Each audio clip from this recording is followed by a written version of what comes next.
Is this thing on? I can't tell, 'cause you never reply. They home gone, am I late? Did I miss the invite? Maybe it's me, I can't tell, 'cause I ran out of time. Is this thing on? I can't tell, 'cause you never reply. নারকেলটা ভালো করে কোড়ানো হয়ে গেছে, দুটো জায়গা নিয়ে রেখেছি। এখানে দুটো নারকেল আছে, ঠিক আছে। এবারে ফ্রাইং প্যানে দিচ্ছি ঘি। এখানে 2 চামচের মতো ঘি আমি দেব।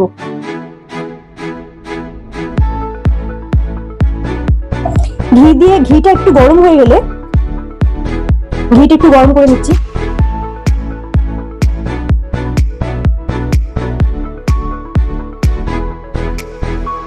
এবারে আমি এর মধ্যে দিয়ে দেব পোড়ানো নারকেলগুলো।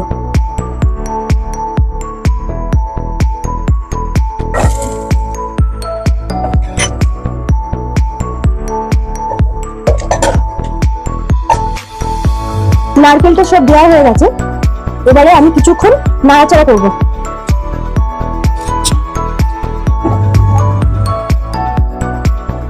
এবারে আমি ঘিতে ভালো করে নারকেলটা নাড়াচাড়া করে নিয়েছি। এবারে এর মধ্যে দিয়ে দিচ্ছি দুধ। আমি এখানে 2 কাপের মতো দুধ দেবো।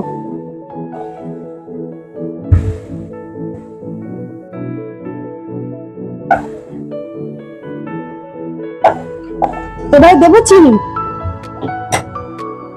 চিনিটা আমি দিচ্ছি এখানে কিছুটা পরিমাণ চিনি। তোমরা যদি বেশি মিষ্টি খাও তাহলে বেশি করে চিনি দেবে, আর যদি কম মিষ্টি তাহলে চিনির পরিমাণটা কম দেবে।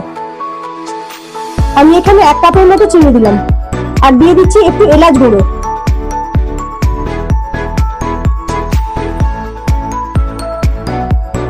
এবারে সবকিছু খুব ভালো করে আমি নাড়াচাড়া করতে থাকবো।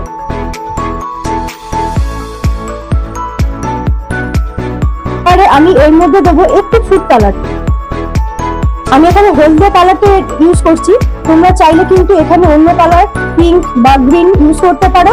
আর যদি না চাও ফুড কালার তাহলে নাই দিতে পারো। এটা সম্পূর্ণ কিন্তু তোমাদের উপর, তোমরা যেরকম পছন্দ করবে। ফুড কালার যে দিতেই হবে তার কোনো মানে নেই, এটা অপশনাল। এবার ভালো করে নাড়াচাড়া করছি। এবারে আমি এর মধ্যে দেব 2টো গুঁড়ো দুধের প্যাকেট।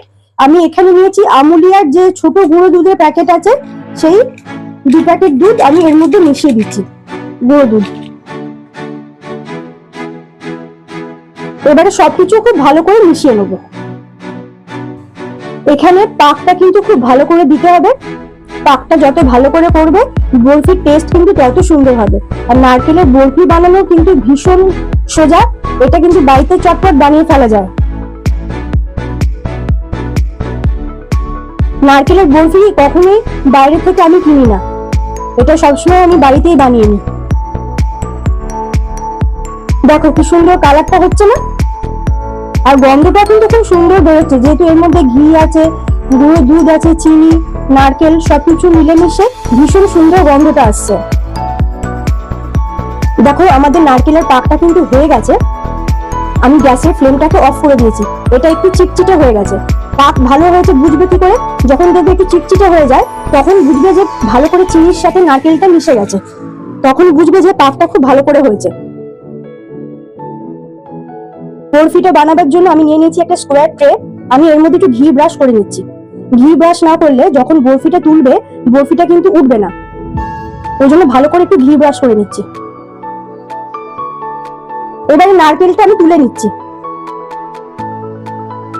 ট্রের মধ্যে নারকেলটা আমি তুলে নেবো। এটাকে এবার বরফির জন্য আমাকে সেট করতে হবে।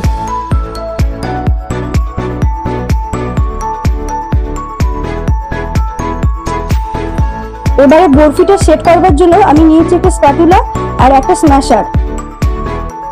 তোমরা চাইলে তোমাদের মনের মতো করেও এটাতে সেট করতে পারো, তো আমার এটাতে সুবিধে হয় বলে আমি এটা নিয়েছি।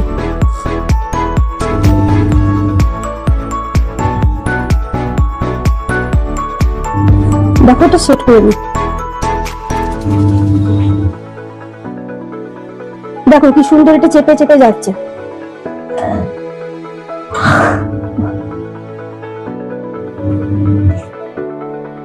এটা সুন্দর বসে যাচ্ছে।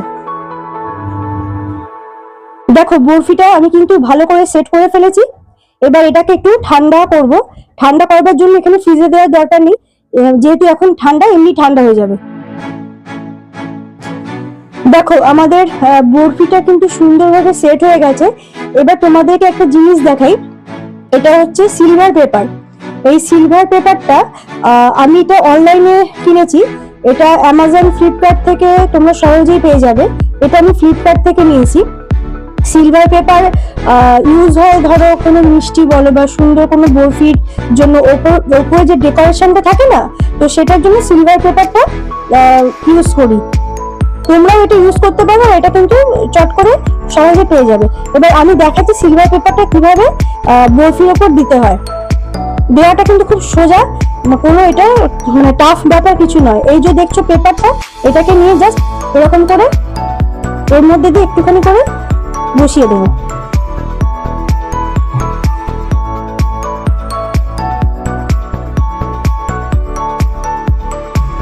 আর দেখো এখানে আমার সিলভার পেপারটা কিন্তু খুব সুন্দর ভাবে দিয়ে দিয়েছি, আর কত সুন্দর দেখতে লাগছে। এবারে আমি এটাকে কেটে নেব।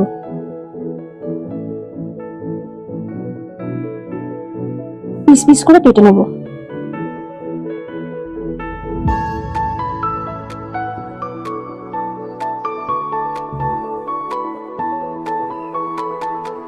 বরফিগুলো আমি কেটে নিয়েছি। এবারে এর মধ্যে দিয়ে দেবো এটা সাজাবার জন্য একটা করে চেরি। তো তোমরা চাইলে অন্য কিছু মানে অন্য ড্রাই ফ্রুটস একটু দিয়ে দিতে পারো।